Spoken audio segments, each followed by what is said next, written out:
Waouh, première vidéo SP. My God. Mais c'est qui ces filles? Incroyable. Mais c'est qui? Voilà, première vidéo sur la chaîne YouTube sp.v. My God. My God. Donc voilà, ici, nous, on croit que c'est une chaîne YouTube où on est... Bon, là, aujourd'hui, je suis avec Divine. Enchantée, bonjour. Mais en vrai, on sera plusieurs, on va se relayer. Et on est des jeunes femmes. Voilà, on est des jeunes femmes qui avons rencontré le Seigneur, qui est mon Dieu. Et on croit qu'une autre vie est possible. Voilà. Amen. On croit qu'une autre vie est possible. C'est pour ça qu'on a lancé aussi cette chaîne. Et on va parler de cette autre vie, hein, tout simplement. Cette vie, en fait, c'est un style de vie. C'est vraiment un style de vie. Être chrétien, parfois, on est là, on dit c'est pas juste être chrétien. Genre, il y a vraiment un style de vie. Yes. Et voilà, c'est de ce style de vie dont on va parler. On va recevoir des situations. My God. My God. On va lire des histoires. On va lire des histoires. Et on va réagir à ces histoires et aussi on va répondre aux questions que du coup vous nous envoyez ou que vous pourrez nous envoyer du coup sur l'adresse mail qu'on va mettre quelque part. Je sais pas, on va la mettre les gars, je sais pas. On va la mettre là. On va la mettre là, je sais pas. Elle est là, t'inquiète pas, elle sera là. En tout cas, on va la mettre. Vous allez la voir, ok? Vous allez la voir. Donc c'est ce qu'on va faire. On va répondre on va lire des situations, on va les lire. Et je sais pas, s'il y a un truc à dire, on le dira pendant la vidéo. Franchement, là, on est en mode tranquille, c'est sans pression. C'est chill, faut pas stresser. C'est chill, voilà. Donc, c'est parti. On va commencer. On commence par la première situation, du coup. Ouais, mais vas-y, j'aimerais que tu te présentes un peu, genre. Bah, du coup. Même moi, peut-être que je dois me présenter. Ouais, mais en vrai, c'est vrai. Vas-y, on ne nous connaît pas, en vrai. Ouais, tu vois. vas-y. Donc, bonjour tout le monde. Moi, c'est Divine, 21 ans.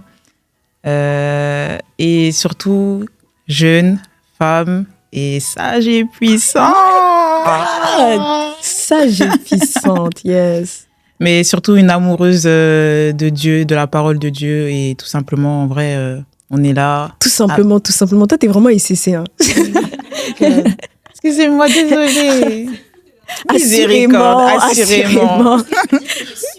En vérité, waouh. Non, vraiment, c'est le gros du gros. Est-ce que je dois vraiment présenter ce que je fais dans la vie? Non, en vrai. Non, en vrai. Voilà, ouais, donc Divine, 21 ans. Et voilà. Ok, donc moi, Constance, je dis aussi que j'ai 21 ans parce que mon anniversaire, c'est dimanche. Voilà. My God! Non, Constance, 21 ans. Et voilà, je suis t'as dit quoi déjà? Amoureuse de Jésus, voilà, tout pareil. Amoureuse de Jésus. Tout pareil, copier-coller. Non, voilà, on est des jeunes femmes. Je suis une jeune femme qui aime Dieu et qui vraiment, je crois que on a découvert une vie incroyable. Yes. Voilà, moi j'aime dire que je crois vraiment que je suis un témoignage vivant.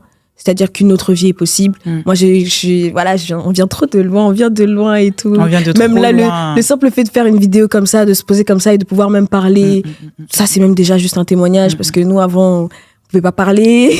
On était timides, les gars. On pensait que rien de bon pouvait sortir de nous. On voulait se suicider, tout. Mais on est là aujourd'hui et Dieu nous a vraiment donné une nouvelle vie, une autre vie. Et c'est juste cette vie qu'on veut partager parce que, en vrai, parfois, quand on dit une autre vie est possible, c'est pas juste en mode devenir chrétien. Même en tant que chrétien, il y a une autre vie. Il y a une autre vie et beaucoup de chrétiens. Et même la vie que tu vis maintenant, que tu penses que c'est une autre vie, encore une autre vie. Une autre vie. Il y a toujours des autres vies. Ouais, et c'est quand tu te rapproches des autres personnes que tu te rends compte que, en fait, il y a une autre vie. Genre. Ouais. Donc, c'est ce que... Bref, c'est ça. Surprenant. Dieu est surprenant. Yeah.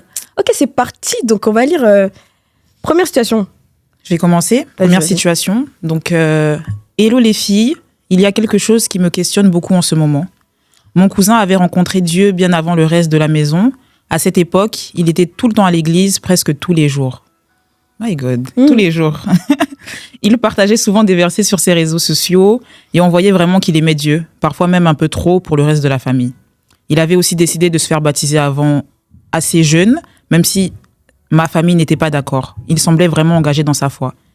Moi, à ce moment-là, je ne comprenais pas grand-chose à tout ça, donc je ne me posais pas vraiment de questions. Mais aujourd'hui, il est retourné dans le monde, on dirait qu'il n'a jamais été chrétien. Parler de Dieu avec lui le met mal à l'aise, il ne veut plus venir à l'église, et il se montre même moqueur quand on parle de la foi. Et ça me perturbe parce que je me demande comment une personne peut changer à ce point. Est-ce sage de penser qu'il n'a jamais été vraiment chrétien? Est-ce sage de penser qu'il n'a jamais été vraiment chrétien? Ok. Donc là, si j'ai bien compris, en gros, c'est une personne, son cousin, Donc ça veut dire un membre de sa famille a commencé dans la foi et tout, était hyper zélé, il allait à l'église. Il servait même peut-être. Elle a dit il allait presque tous les jours à l'église. Donc le gars était un homme d'église. Tu vois, quand tu vois les gens à l'église et tout, tu dis, mais le mec là, il va à l'église souvent. Ouais, okay. C'était lui. Ok. Tous les jours à l'église. Non, tous les jours, ça veut dire qu'il était vraiment investi. Donc il servait, je suppose. Il servait à l'église, était présent. Et puis, elle dit qu'il s'est baptisé. Jeune. Il s'est baptisé jeune.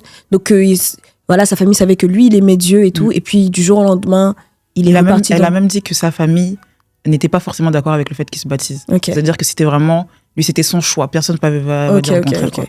Et du coup, il est reparti dans le monde. Il est reparti dans le monde, voilà, pire peut-être même qu'avant. Et aujourd'hui, il ne veut plus entendre parler de Dieu. En vrai, c'est un cas qui est assez récurrent, je trouve.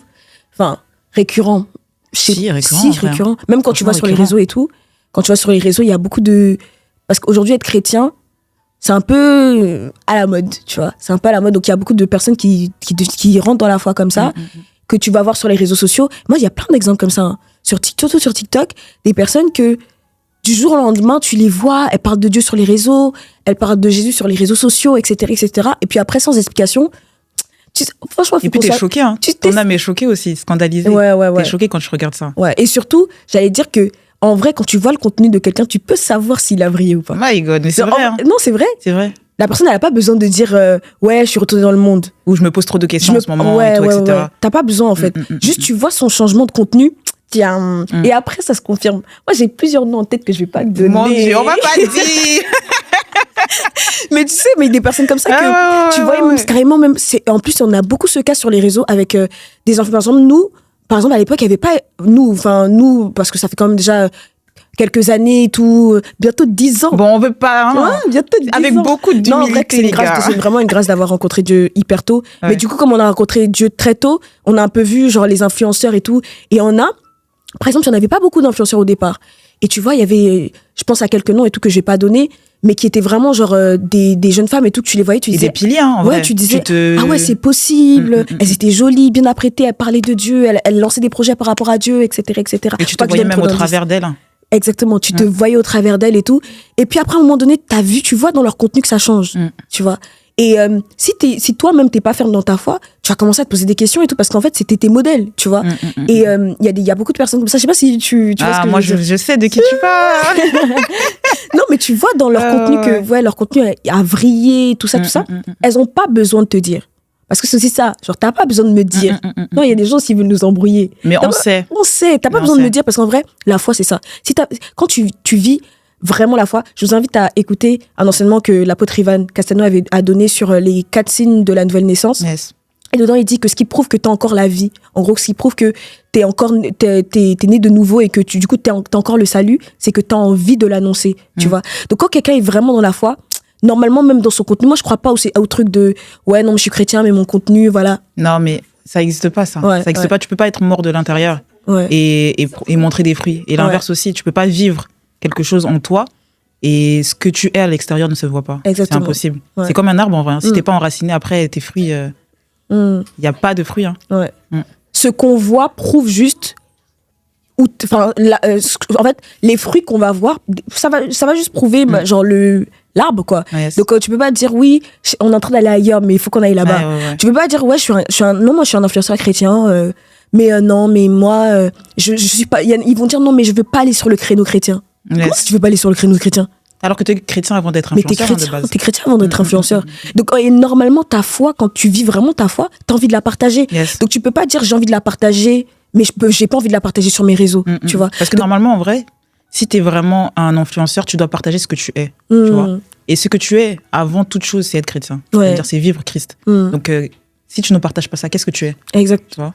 Si tu partages pas ça, t'es quoi? Donc, si tu changes ce que tu partages, c'est que peut-être ce que tu es a changé. Yes, my God. Non. Si à un moment donné, tu partageais, et puis après, t'as arrêté de partager, c'est que peut-être ce que tu étais à la base est en train de changer, tu vois. Et c'est ça que je dis, parfois, il y a des chrétiens comme ça qu'on a vu sur les réseaux, parce que là, elle parle de son cousin, et elle dit que du coup, son cousin, en fait, il partageait même, elle a dit, hein, genre il partageait même sur les réseaux et tout, et puis plus rien. Mais c'est comme ça en fait, qu'on voit des personnes, c'est pas forcément des membres de notre famille, mais parfois ça peut être des personnes qu'on considérait comme étant des modèles, qui nous ont devancés dans la foi, etc. Et aujourd'hui, quand tu les vois, tu sens qu'il y a un changement, tu sens que... Et même des fois, c'est par eux que t'es venu, hein, à Dieu. Tu vois, ouais. Et tu montrais quelque chose là, tu disais ça c'est une bonne chose, j'ai envie d'être comme eux, j'ai envie de vivre la même chose qu'eux et tout. Et un jour comme ça, le contenu a changé, tu vois. Et toi, tu poses des questions parce que c'était, on va dire, tes modèles, genre, tu vois. C'était des exemples, c'était et puis aussi se montrer comme exemple, en vrai, tu vois. Surtout les influenceurs chrétiens et tout, etc. Avant, je me rappelle que quand ils venaient, je me rappelle à une époque on disait non mais c'est pas tous les influenceurs qui doivent prêcher sur les réseaux et tout, mais c'est vrai qu'avant il y avait beaucoup d'influenceurs qui venaient et qui prêchaient genre sur les réseaux, tu vois, par exemple. Donc, quand tu les voyais, tu te disais, j'ai envie d'être comme eux et tout, etc. Et après, bah, forcément, quand la personne switch comme ça, tu peux te poser des questions. Est-ce qu'il a déjà vraiment été chrétien, comme ce qu'elle a dit? Est-ce qu'il a vraiment été chrétien? Est-ce que vraiment ce qu'il nous montrait, c'était vrai? Est-ce que ce qu'il vivait et ce qu'il disait était vrai? Est-ce que maintenant, moi aussi, je peux subir la même chose, tu vois? Yes. Je pense que, et vraiment le point, c'est... Quand tu vois, tu observes ce genre de choses, quand on observe même ça, c'est pas maintenant pour nous refroidir, mais c'est maintenant pour tirer instruction, c'est-à-dire pour apprendre et se poser des bonnes questions, parce que parfois aussi on a peur de se poser des questions. Ok, quand je vois quelqu'un comme ça, qui était dans la foi, qui était hyper... et puis qui repart dans le monde, pour que moi-même je ne sois pas comme lui, c'est-à-dire que pour que moi-même... En fait, il faut que je sache ce qui a fait que cette personne retourne dans le monde. Il faut que je sache ce qui a fait que... Attends, mais cette personne, c'est elle qui m'a inspirée. Pourquoi aujourd'hui, je la vois, elle est plus dedans, sa foi. Maintenant, elle prêche des messages un peu sur les églises et tout. Hey! Après, tu sais, tu dis, mais attends, c'est toi qui m'as emmené à l'église et tout, tu vois. Comment est-ce qu'on... En fait, tu dois savoir ce qui a fait que la personne, elle retourne pour que toi-même, tu veilles sur ce que tu penses et ce que tu crois au fond de toi-même. Et du coup, par rapport à la question de la personne qui demande, du coup, est-ce que la personne, elle n'a pas été... En gros, est-ce que cette personne-là n'était pas chrétienne? Est-ce que toi, tu penses que, par exemple... Est-ce que c'est légitime pour elle de penser que cette personne n'a pas été chrétienne? Comment ça? Tu sais que moi, quand j'étais petite, je me rappelle, petite, au début de ma foi, peut-être à mes 16 ans comme ça et tout, moi, je me rappelle qu'avant, quand il y avait quelqu'un qui était chrétien à un moment et qu'après il était chrétien, moi, je disais des trucs de ouf. Mais toi, t'as jamais été chrétien. Toi, si vraiment t'étais chrétien, en fait, tu t'aurais jamais changé. Tu vois, moi, c'était ma mentalité. Après, j'ai grandi, j'ai compris qu'il y avait beaucoup plus de paramètres et de critères que ça, tu vois. Mais pour moi, c'était des personnes qui n'avaient jamais connu Dieu, à la base. Donc, la question, je peux comprendre que certaines personnes puissent se dire, cette personne, est-ce que vraiment elle a été chrétienne? Parce qu'il y a beaucoup de personnes qui sont comme ça. Quand tu vois que quelqu'un change de vision sur Dieu ou sur sa foi et tout, etc., c'est pas légitime forcément, mais tu te poses la question, tu te dis, est-ce que vraiment ce qu'elle me disait, c'était vrai, genre, tu vois? Ouais. Et je pense que, en fait, quand je t'écoute, je me dis que c'est hyper dangereux. En fait, il faut bien comprendre les choses parce que c'est même dangereux pour ta propre foi si tu perçois la foi des autres comme ça.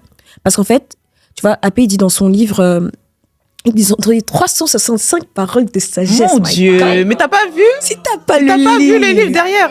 Ah non, c'est le livre. Nous, on parle vraiment, c'est juste le livre. C'est juste le livre. On est des disciples, les c'est gars. C'est juste le livre. Mais il dit dans son livre, je pourrais pas directement, on va mettre la parole, mais je pourrais pas directement c'est quelle parole. Mais en gros, il dit que Jésus peut venir demeurer en toi, mais ne pas y rester. Et en fait, quand tu vois, en fait, les gens, il y a des chrétiens, en fait. C'est pas que la personne, elle n'a pas été chrétienne. En fait, quand tu regardes même par rapport aux autres et que tu te dis, OK, en fait, ce que la personne, je vois là, c'est pas qu'elle n'a pas été chrétienne, mais c'est qu'en fait, il y a quelque chose qu'elle n'a pas fait. Il y a quelque chose qu'elle n'a pas gardé. Il y a quelque chose que, en gros, elle a reçu, mais elle n'a pas gardé. En fait, toi, du coup, ça te pousse à avoir une bonne posture, à te dire, OK, je peux recevoir et ne pas garder. Tu vois ce que je veux dire ou pas? C'est-à-dire que je peux avoir reçu. C'est pas un problème d'avoir reçu. Ces personnes-là, c'est pas qu'elles étaient pas chrétiennes. Elles étaient chrétiennes, elles ont reçu Jésus. Mais c'est pas tout. Il faut recevoir, mais il faut garder. Et quand maintenant, toi, tu regardes les gens en te disant, pas en étant radical, en disant, oh non, mais elle a jamais reçu. Mais en disant, je pense qu'elle a reçu, mais elle a pas gardé. Toi-même, ça te donne une attitude d'humilité. Et de te dire, OK, moi aussi, je reçois et je décide de garder. Maintenant, la question, c'est qu'est-ce qu'elles ont pas gardé? Mais qu'est-ce qu'elles ont pas gardé? Non, mais vraiment. Qu'est-ce qu'elles ont pas gardé? Parce que si tu sais pas aussi ce qu'elles ont pas gardé, tu sais que toi-même, tu vas garder quoi. Tu sais pas ce que tu devrais garder. La question, c'est pas de savoir si c'était chrétien ou pas. Exactement. Parce qu'en vrai, ça te concerne pas. Ouais. Tu vois? Mais la question, c'est qu'est-ce que cette personne n'a pas fait ou a fait qui, potentiellement, je peux prendre la leçon ou l'instruction pour ma vie, genre. Tu vois, parce que c'est pas de la curiosité mal placée de dire bon, est-ce que mon cousin il était en vrai c'est pas notre dos, genre, tu vois. Mais maintenant on va dire la question de maintenant, c'est de dire comment comment faire pour que moi, je ne vis pas la même chose que cette personne. Yes. Tu vois, Ouais. que je continue à courir. C'est ça. C'est-à-dire que moi, je dis franchement, la vie chrétienne, je pense même pas moi qui le dis, on le sait. C'est vraiment, il y a des trucs parfois, il faut pas porter des fardeaux et tout. Regarde à ta vie, tire instruction de la vie, des erreurs que tu vois peut-être sur les autres, mais commence pas à faire une obsession sur les erreurs des autres, parce que sinon toi t'arrêtes de courir. Maintenant, c'est vrai, faut apprendre. Et moi, je pense par exemple, par rapport au cas, pour revenir au cas, c'est un cas qu'on voit beaucoup, surtout dans la jeunesse, c'est qu'en fait, on est jeune, on est en Christ, mais on est superficiel. Yes. On est superficiel. Ça veut dire, quand je dis on est superficiel, ça veut dire que tu vas voir un jeune, il va beaucoup à l'église, il fait beaucoup de choses, il est hyper actif, il sort des projets, il sort sa chaîne YouTube, il fait ci, il fait ça, il est sur TikTok, il fait des vidéos, il publie des versets. C'est devenu une DA. Ouais. C'est devenu une DA. Totalement. C'est le mot, je te jure. C'est devenu une DA d'être chrétien. Genre. Yes. Moi, il y a un moment là, je sais pas si vous avez remarqué, c'était une vague Ouais. de nouveaux chrétiens un peu stylés, un peu trucs et tout. On dit pas qu'il faut pas être stylé, hein. Mais genre, c'était devenu une DA. T'as vu, moi, je suis chrétien, moi, j'entreprends avec ça et tout, etc. Et puis, souvent, même dans leur comment on dit, Get Ready With Me, ils aiment bien mettre les petites parties où ils prient le matin avant de partir et tout, etc. Parce que c'est devenu un truc, c'est stylé, genre, c'est devenu une DA. C'est devenu esthétique. Yes. C'est devenu une DA, comme tu dis. C'est devenu une DA. Et du coup, ce qui fait que c'est une foi qui est pas enracinée sur le roc. Yes. C'est une foi qui est superficielle. Et du coup, par exemple, là, pour le cas de la personne dont tu parles, dont on a lu le témoignage, ton cousin, en fait, c'est son cousin, mais en fait, c'est plein, c'est un cas récurrent. Le problème, c'est quoi? C'est que c'est une personne qui, un chrétien, comme beaucoup de chrétiens aujourd'hui, en fait, il était chrétien. C'est pas qu'il n'était pas chrétien, mais c'est juste que sa foi n'était pas enracinée. Yes. Et comme sa foi n'était pas enracinée, tu vas voir que dans l'histoire, à un moment donné, il a eu des épreuves. À un moment donné, il a peut-être entendu des trucs sur les réseaux sociaux. À un moment donné, il y a peut-être un truc qui s'est passé. En tout cas, c'est sûr qu'il y a un vent qui a soufflé. Et ce vent-là a emporté sa foi. Ouais. Tu ça vois. peut être plein de choses, hein. Questionnement personnel, questionnement par rapport à même l'image que tu avais d'une personne, tu vois. Dire, mais maintenant, cette personne, si elle est plus comme ça veut dire que la foi, c'est bizarre et tout, etc. Donc, il y a beaucoup de vent. Il y a beaucoup de choses qui peuvent faire, on va dire, réfléchir sur sa propre foi, genre. Oui, c'est que la personne a vécu des épreuves, elle a entendu des choses, on a peut-être combattu sa foi. Peut-être que comme il a dit, par exemple, on dit dans le témoignage, sa famille ne voulait pas qu'il se baptise. Donc peut-être qu'après même, nous on est dans les spéculations, mais peut-être c'est des spéculations d'esprit, on sait pas. Non, parce qu'en fait, peut-être qu'après, du coup, sa famille a commencé à combattre sa foi, ne voulait pas qu'il aille à l'église, etc. Il y a eu plein de choses peut-être. Ou voilà, comme on a parlé des réseaux sociaux, la personne elle a entendu des trucs sur les réseaux sociaux, elle était dans une église, mais elle a entendu qu'on parlait mal de son église, elle a entendu qu'on parlait mal de ses pasteurs. Du coup, comme sa foi n'était pas enracinée sur le roc, il suffisait juste d'un petit vent qui a emporté sa foi. Et en fait, c'est ce qui fait qu'aujourd'hui, il y a des chrétiens, il y a des jeunes chrétiens, ils sont chrétiens pour 3 mois, ils sont chrétiens pour 4 mois, ils sont chrétiens pour 6 mois. Pourquoi? Parce qu'en fait, ils sont dans l'activisme, tu vois. Et on est beaucoup, quand on dit on se positionne pas comme étant meilleur. En vrai, c'est la génération, on est dedans. C'est-à-dire qu'on a vraiment ce truc on est dans l'activisme, on fait des choses, etc.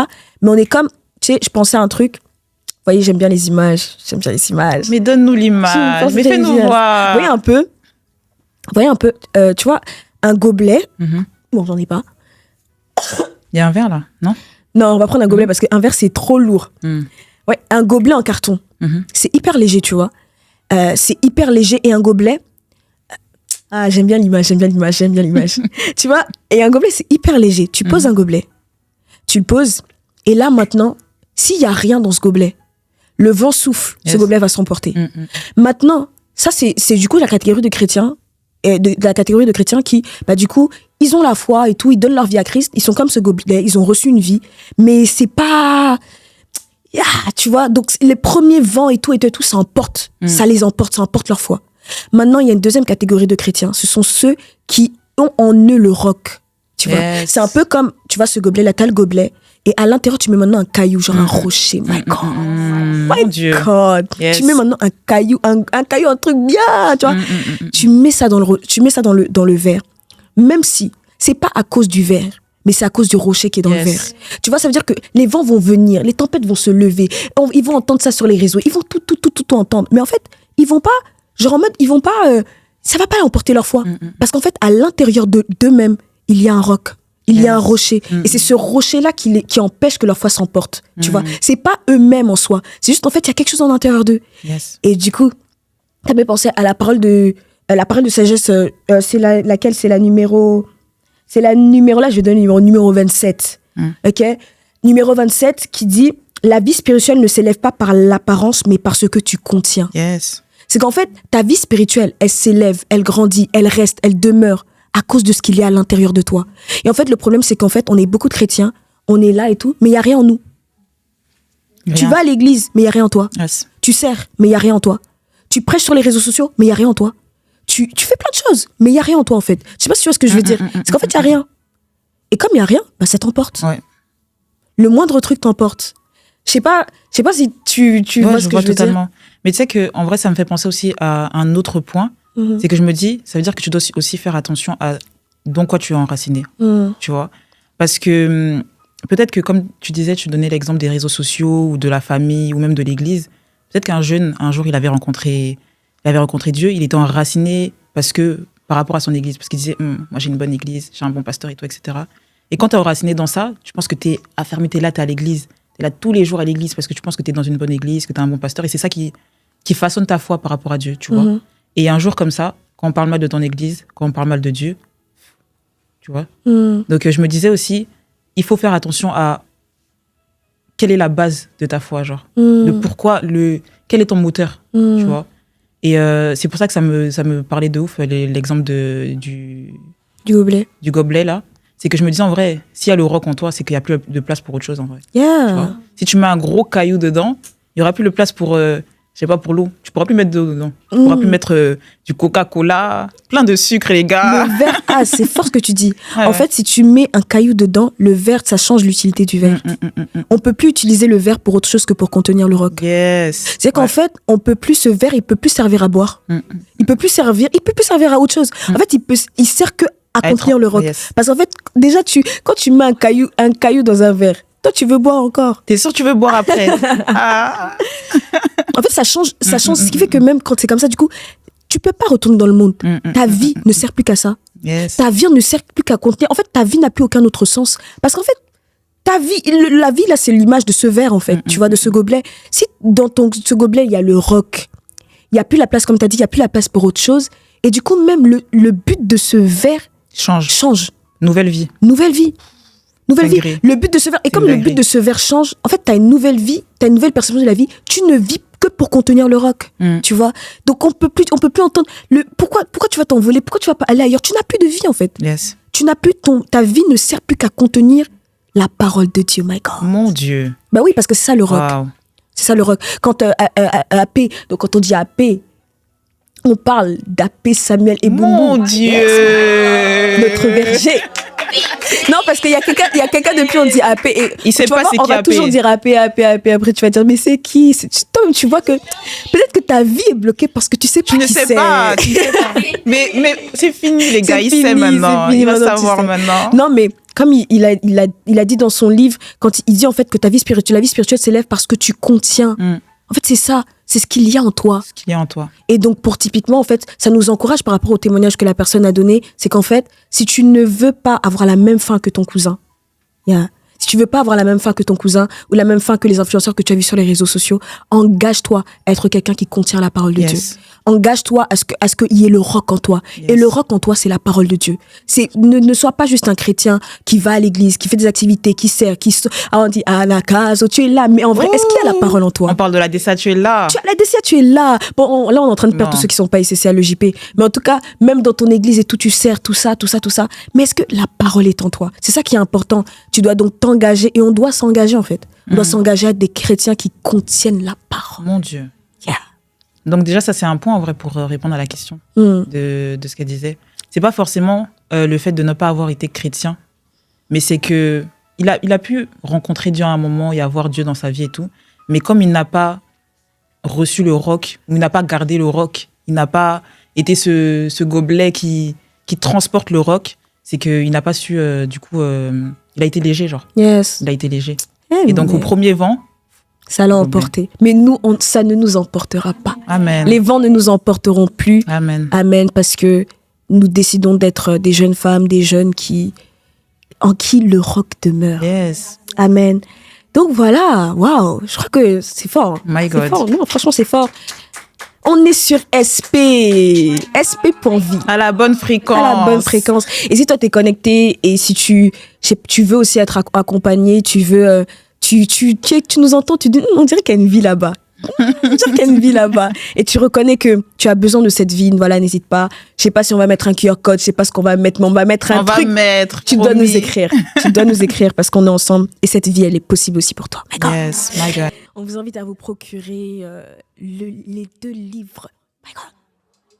Les 2 volumes de 365 paroles de sagesse de Samuel Ebumbu. My God. Non, notre berger. Et vraiment, c'est lui qui permet même qu'on puisse faire cette émission. Yes. Parce que ta vie dépend juste de ton niveau de sagesse, de ce que tu connais, de ce que tu connais. De ce que tu connais.